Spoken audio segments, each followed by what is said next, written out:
La salle de lecture. Gérard Mordillat, bonjour. Bonjour. Nous voici rendus au 4e et dernier épisode de ce podcast consacré à la sortie de votre roman « Les vivants et les morts 20 ans plus tard ». Un podcast sous l'angle très strict du postpartum et en forme d'interview un peu particulier que je suis bien obligé d'expliquer une dernière fois. Et oui, si des auditeurs n'écoutent que cet épisode, il faut qu'ils aient le contexte. Vous avez devant vous des enveloppes. Dans chacune de ces enveloppes que vous piocherez non pas au hasard mais au pif. Et pourquoi au pif ? Au pif, parce que j'ai du pif. Non, c'est pas pour ça. Alors, comment j'ai pu penser à dire au pif pour vous, par exemple ? C'est une bonne question. Oui. Pourquoi pif ? Eh ben, c'était juste pour rappeler le nom du génial magazine Pif Gadget. Un magazine voilà. édité, je crois, par le Parti communiste. Donc voilà, ce qui nous renvoie un peu à vos choix politiques, enfin en tout cas en partie. Voilà, vous avez raison, de quoi je me mêle. Donc, dans chacune de ces enveloppes, maintenant qu'on a compris pourquoi j'avais dit pif, moi j'aimais bien pif, moi. Ah, moi aussi. Et je crois qu'ils l'ont réédité, mais je sais pas, je crois que ça a foiré, c'est reparti. Je sais pas, en tout cas, l'éditeur historique de Pif Gadget était Claude Gendreau, qui est un ami, qui était ensuite éditeur chez Futuropolis et qui a publié plusieurs bandes dessinées dont j'ai écrit le scénario, et qui va écrire ses mémoires, dont je lui ai trouvé la première phrase. Il n'a maintenant que 500 pages à écrire, mais la première phrase est « En quittant Pif Gadget, j'ai quitté le Parti communiste ». Bien. Alors donc, et quand je vous dis pif, ça vous dit rien par contre. Hein. Alors là, vous savez tout ça, vous avez participé au truc, vous êtes en train d'écrire la première phrase du fondateur de Pif, et à part ça, quand je dis pif, ça vous dit rien. Donc, ok, on parle de votre livre. Dans chacune de ces enveloppes, je reprends mon machin, se trouve une question qu'il vous faudra, s'il vous plaît, lire à haute voix avant d'y répondre de même ou pas. Allez, Gérard, c'est la dernière ligne droite. Enveloppe. Une question que je viens d'ajouter. Est-ce qu'il faut être dans une situation affective, voire amoureuse stable, pour envisager la naissance d'un livre ? Est-ce qu'il faut être en couple ? Je crois qu'un livre ne s'écrit jamais seul. Il y a toujours un deuxième premier lecteur, si je puis dire. Parce que lorsque j'étais responsable des livres à Libération, j'avais commencé une enquête sur ça, de montrer comment des auteurs avaient toujours, au fond, une sorte de sparring partner. C'est comme ça que j'avais fait la connaissance de Paul Veyne, qui était le sparring partner de Foucault. Michel Foucault était quand même d'une très grande intelligence, très sûr de son savoir mais il adressait ses manuscrits à Paul Veyne, qui en faisait un travail critique extrêmement radical et qui permettait à Michel de faire monter ça. De la même manière, Georges Lambrix avait joué ce rôle vis-à-vis de Beckett. On pense que Beckett, personne n'a rien à lui dire. C'est pas vrai du tout. Il avait Georges Lambrix qui faisait ça. Et puis, j'étais parti sur la correspondance entre Ezra Pound et James Joyce. Joyce envoyait ses chapitres d'Ulysse à Pound, qui lui répondait en lui disant « ça va pas, ça, et là, pourquoi tu écris ça, etc. » Bref, il y a toujours ça. Et moi, je crois que c'est très important qu'il y ait toujours ce rapport. Je ne parle pas du tout de nègres et de choses comme ça. C'est pas ça. Je parle d'une relation intime, profonde, avec quelqu'un qui est le deuxième premier lecteur. Le premier lecteur, c'est l'auteur, et le deuxième premier lecteur, c'est ça. Et je pense que ça, c'est très important dans la naissance d'un livre. Et vous, c'est qui alors ? Moi, c'est Jean-Étienne Cohen-Céa qui a publié mon premier livre, qui a publié Vive la sociale, et qui, je crois, est la seule personne avec moi à avoir lu à peu près tout ce que j'ai écrit. D'accord, et bien super. On va prendre une autre enveloppe, on avance, on ne va pas forcément augmenter cette réponse. Est-ce que même s'ils naissent très différemment de leurs parents, les livres finissent toujours par leur ressembler ? Moi, je crois qu'il n'y a rien qui soit plus juste que l'écriture. Je pense à ça parce que mon père, qui était allé à l'école jusqu'à 10-11 ans, pas plus, n'avait aucun frein pour écrire. Quand j'étais en vacances, quand j'étais au service militaire, etc., il m'écrivait de très longues lettres, 3, 4, 6 pages, etc. C'était sur le plan calligraphique très bien écrit. Il avait un usage très personnel de l'orthographe et de la ponctuation, mais qu'importe. Par exemple, quand il me parlait de Franco, jamais il mettait de majuscule. Il avait évidemment raison. Et ma mère écrivait elle aussi. Ma mère, qui enseignait l'anglais, m'écrivait aussi de temps en temps des petits bouts en anglais. Mais enfin bon. Aujourd'hui, quand je vois leurs lettres, ça m'est plus proche et plus émouvant que de voir leurs photos. Leur écriture, c'est eux, de façon incroyable, de présence, etc.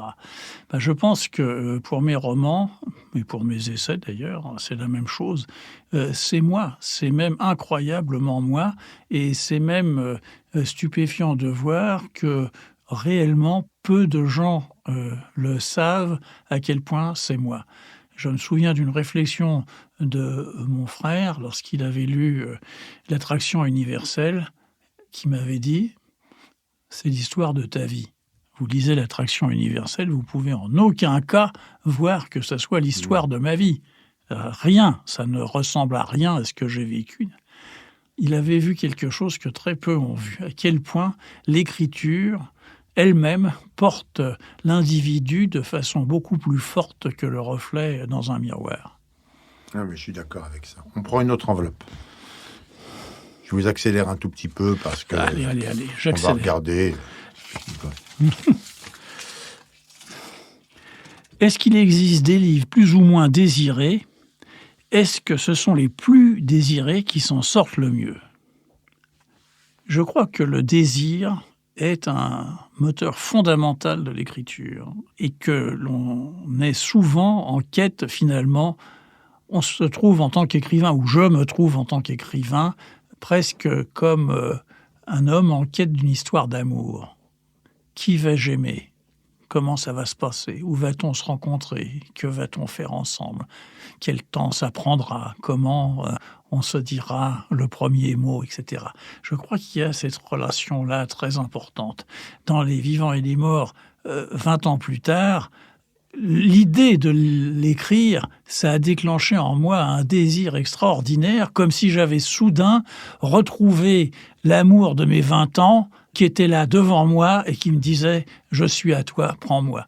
Bien, ce désir-là, il était évidemment inextinguible. Je comprends le désir d'écriture que vous avez eu pour ce livre, mais est-ce qu'il y a un désir également de ce que vous souhaitez que ce livre raconte? Vous voyez ce que je veux dire? Comment il est perçu par les gens? Est-ce qu'il y a un désir de communiquer quelque chose, une forme d'urgence sociale, des choses comme ça, par exemple? Est-ce que ça fait partie de votre désir ou est-ce que c'est juste un désir d'écriture en quelque sorte? Non, ce n'est pas simplement un désir d'écriture. Dans Les Vivants et les Morts, 20 ans plus tard, j'ai un grand souci de faire vivre les personnages, de leur rendre une existence que les situations actuelles sur le plan économique, politique, sociologique leur dénient. Et donc, de leur rendre une vie, une identité, une parole, une pensée qui, par ailleurs, est très souvent absente de la place publique. On ne sait pas qui sont. Dallas est une femme exceptionnelle dans Les Vivants et les Morts, et 20 ans plus tard, elle est toujours une femme exceptionnelle. D'ailleurs, celui qui a été, d'une certaine façon, un instituteur immoral pour elle, qui était l'ancien docteur de médecin qui était à Rossel, parle d'elle comme d'une intellectuelle à la première génération. Elle ne comprend pas ce que ça veut dire. Et on lui dit, mais il explique que c'est une intellectuelle née directement de la classe ouvrière, et ce qu'elle est. Et Dallas, elle est entièrement ça. C'est-à-dire qu'il fallait rendre justice à cette femme qui, quand elle a 18 ans, est très jolie, donc on pense qu'elle est stupide, mais qui, au bout du compte, se trouvera être la plus combative, la plus endurante et la plus dure sur tous les points.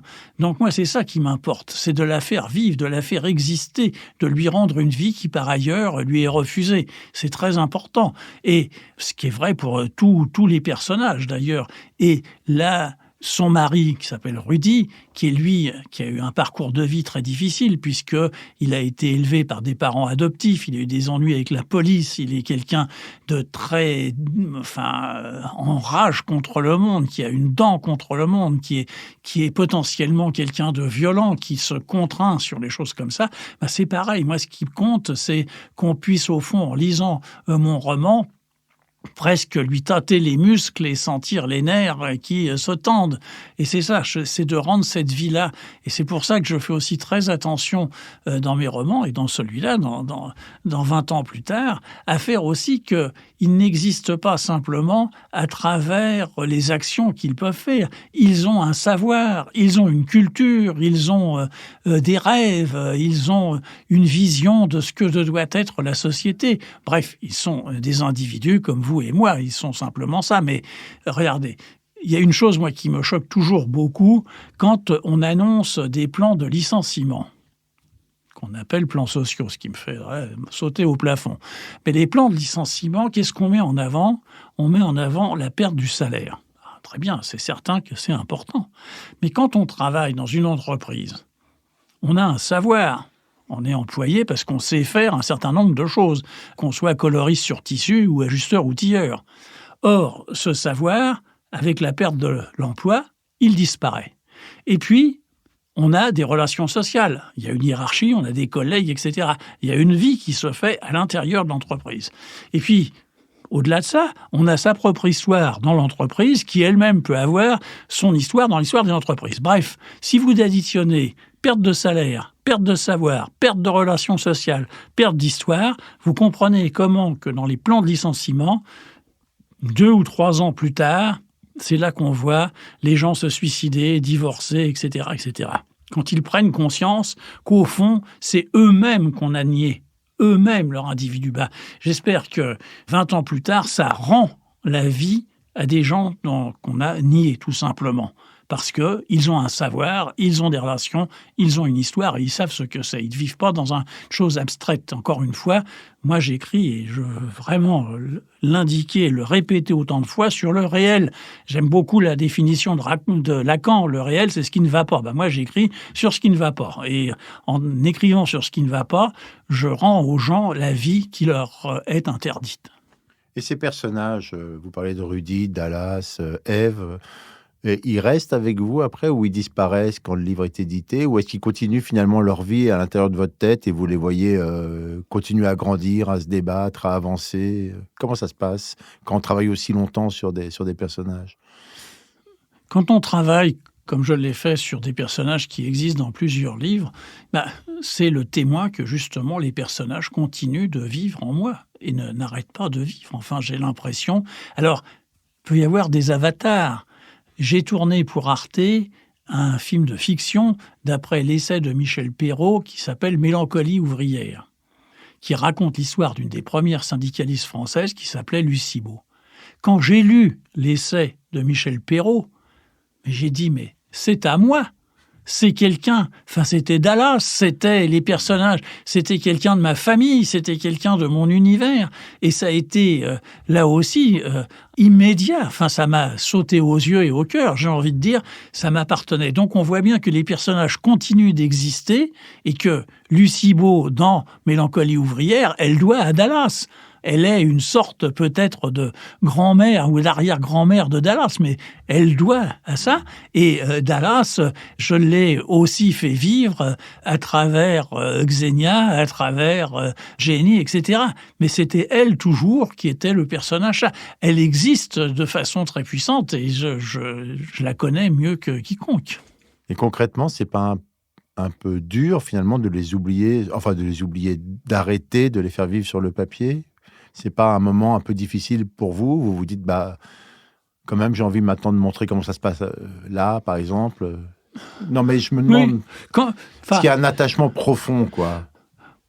Moi, j'ai un attachement vraiment profond à mes personnages et je pense qu'une fois qu'ils sont sur le papier, qu'ils sont publiés, en réalité, ça renvoie un peu aux questions que j'ai tirées au hasard, c'est que j'ai le sentiment d'un parent qui voit que ses enfants vont vivre leur vie et que leur vie, c'est leur vie et qu'on n'a pas à interférer sur ce qu'ils seront et qu'ils sont suffisamment armés et suffisamment grands et suffisamment lucides pour se débrouiller comme on s'est débrouillé soi-même. Je suis assez d'accord. Enfin, je suis parfaitement d'accord avec ça, ce qui n'intéresse personne, mais tout de même.